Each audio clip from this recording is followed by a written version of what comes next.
Have you ever noticed how the expectations people place on you can quietly shape who you become? This isn't just psychology, it's sociology. And it has a name: the self-fulfilling prophecy, coined by Robert K. Merton. A self-fulfilling prophecy happens when a belief, true or false, triggers behaviors that make that belief come true. Merton showed how society doesn't just describe reality, it often creates it. A label becomes an expectation, and an expectation becomes a script people learn to follow. Think of a student told they're not smart enough. Over time, they stop trying, their grades drop, and the prediction fulfills itself. Or consider a young job seeker constantly hearing, "People from your neighborhood never succeed." Eventually, the belief becomes a barrier, stronger than any policy. Contemporary sociologists expanded this idea.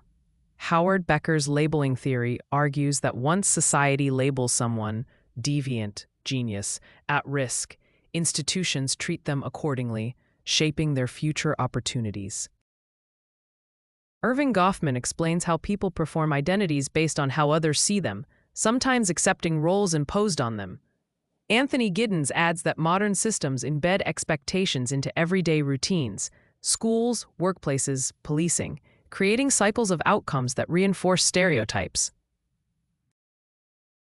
Muslim sociologists also highlight how perception shapes structure. Syed Hussein Alatas warns of the captive mind, where societies internalize negative beliefs about their own abilities, leading to underdevelopment.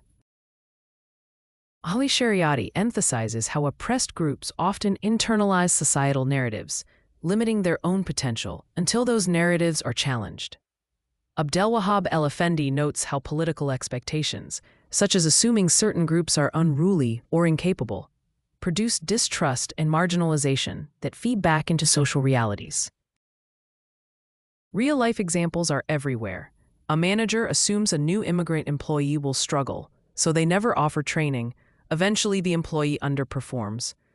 A child praised as gifted receives extra attention, resources, and patience, helping them outperform others.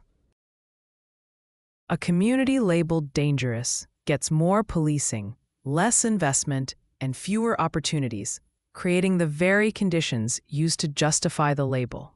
The self-fulfilling prophecy is a mirror society holds up to itself. It asks, what realities are we creating without realizing it? If expectations shape outcomes, then every label we give to ourselves or others is a building block of the world we end up living in. The real question is, whose prophecy are you fulfilling, and who might be living inside one you've created?